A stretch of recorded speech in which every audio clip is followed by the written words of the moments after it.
Olá pessoal, bom dia, boa tarde, boa noite a todos. Hoje nós vamos tratar de um julgado do STJ que versa sobre empenhorabilidade de bem de família. Trata-se do aginte no ARRESP 2118730, agravo interno, aginte, no recurso especial com agravo, ARRESP 2.118.730 da quarta turma. Fiquem tranquilos que a descrição, a referência completa do julgado constará aqui da descrição do vídeo. Qual foi a conclusão a que se chegou o STJ? Foi de que não é possível a penhora de bem de família do devedor solidário em contrato de locação. Mas vamos entender isso melhor. Como é que se deu os contornos fáticos? Foi celebrado um contrato de locação comercial entre a pessoa jurídica, entre a loja, e o shopping center. E o shopping center exigiu uma garantia maior, que um dos sócios constasse no título, no contrato, como devedor solidário. E um dos sócios constou lá, portanto, como devedor solidário. Muito bem, a vida seguiu. Algumas prestações foram pagas, começou o inadimplemento, superado a fase administrativa, a administradora do shopping center propôs uma execução por título extrajudicial, processo autônomo de execução por título extrajudicial, em face da pessoa jurídica e do sócio. Buscou-se bens da pessoa jurídica e não foram localizados bens penhoráveis da pessoa jurídica, de modo que o exequente, a administradora do shopping, solicitou a penhora do apartamento do sócio, onde o sócio reside com a sua família, sob o argumento de que seria possível a penhora desse bem, que o próprio exequente disse ser bem de família, seria possível a penhora desse imóvel destinado à residência do executado e sua família, com base no artigo 3º, inciso 7º, da Lei do Bem de Família, da Lei 8.009 de 90. Vamos devagar. Essa discussão se insere no contexto da responsabilidade patrimonial. Responsabilidade patrimonial é a definição de quais bens, patrimônio é um conjunto de bens.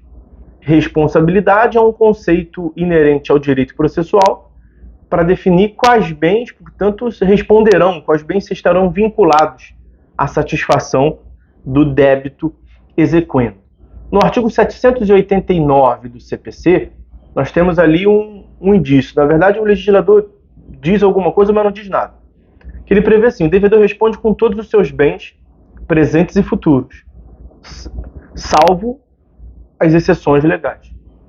Quer dizer, não diz lá muita coisa, né? A regra é que, portanto, ele responde com os bens presentes e futuros e não responde com os bens pretéritos. Mas tanto de um lado quanto de outro nós temos exceções.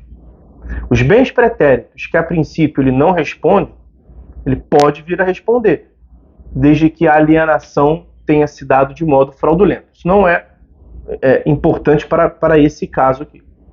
Quanto aos bens presentes e futuros, os bens que o executado dispunha desde a citação na execução em diante, os bens presentes, e os que forem adquiridos, os bens futuros, respondem à execução, salvo as exceções. E aí quais são as exceções aqui? São as hipóteses de empenhorabilidade de bens. E aí nós temos disciplina para isso nos artigos 833 e 834 do Código de Processo Civil, além, naturalmente, da Lei 8.009 de 90, que trata do bem de família. Ok? Só que essa própria Lei 8.009 de 90, já nos aproximando aqui do que nos interessa, essa lei trata das exceções. Quer dizer, se a empenhorabilidade já é uma exceção à responsabilidade, essa lei vai tratar no artigo 3º das exceções das exceções. Quer dizer, não pode penhorar bem de família. É exceção à responsabilidade patrimonial. Lei 8.009. O artigo 3º prevê exceção da exceção, quer dizer, que pode penhorar alguns bens de família, em algumas hipóteses. E o que realmente prevê o artigo 3º, inciso... Olha o caput do artigo 3º da Lei 8.009 de 90. A impenhorabilidade é oponível em qualquer processo de execução civil, fiscal, previdenciária, trabalhista, de outra natureza, salvo se movido. Então, é oponível contra todos, mas nem todos assim, salvo, e vai descrever as hipóteses em que não se aplica a impenhorabilidade. E aí o inciso 7º prevê execução movida por obrigação decorrente de fiança concedida em contrato de locação. Qual é o grande cerne aqui? É possível a penhora de bem de família, um bem imóvel destinado à residência do executado e de sua família, em se tratando de fiança em contrato de locação. No caso, nós não tivemos uma fiança em contrato de locação. Nós tivemos uma dívida solidária, um devedor solidário. E o exequente pretendeu equiparar devedor solidário e fiador. Só que se vocês forem parar para pensar, já começa que a disciplina no Código Civil é distinta. Artigo 275 a 285 trata do devedor solidário e artigo 818 a 839 no Código Civil trata do fiador. E aí qual foi a conclusão a que chegou o STJ? Bom, antes disso, a previsão do artigo 3º, inciso 7º, quanto à possibilidade de penhorar bens do fiador em contrato de locação, foi considerada constitucional pelo STF e o STJ editou inclusive uma súmula. Tomem nota aí. Por meio do recurso extraordinário 1.307.334, com repercussão geral, então RE 1307334 de São Paulo, o STF fixou o tema 1127 da sua repercussão geral no seguinte sentido: é constitucional a penhora de bem de família pertencente a fiador de contrato de locação, seja residencial, seja comercial. Veja, quanto ao fiador, nos termos do inciso 7º do artigo 3º da Lei 8.009 de 90. E o STJ, como eu lhes disse, editou súmula, o enunciado número 549 da súmula do STJ.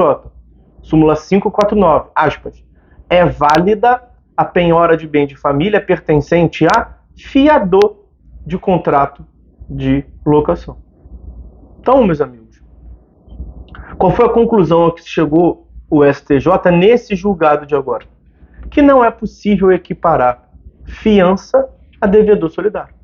Para aplicar a exceção do artigo 3º, a interpretação do dispositivo deve ser necessariamente restritiva, porque ele é um dispositivo que retira direitos dos jurisdicionados. Você não pode pretender atribuir uma interpretação extensiva a uma norma restritiva de direitos. Então, devedor solidário não é sinônimo de fiador e não é possível atribuir interpretação extensiva a uma norma restritiva de direitos. Pelo contrário, a interpretação deve ser restritiva. O STJ já tinha afirmado isso em outro julgado, tomem nota aí, vai constar da descrição do vídeo. Recurso especial 1.604.422 de Minas, RESP 1604.422, aspas. A impenhorabilidade do bem de família decorre dos direitos fundamentais à dignidade da pessoa humana e à moradia, de forma que as exceções previstas na legislação, artigo 3º da Lei 8.009 de 90, não comportam interpretação extensiva.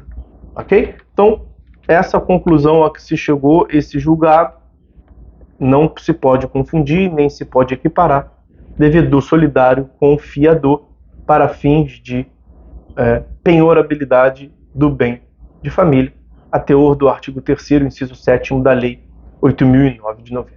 Ok? Então, meus amigos, é isso. Por hora é só. Fiquem todos com Deus e até a próxima.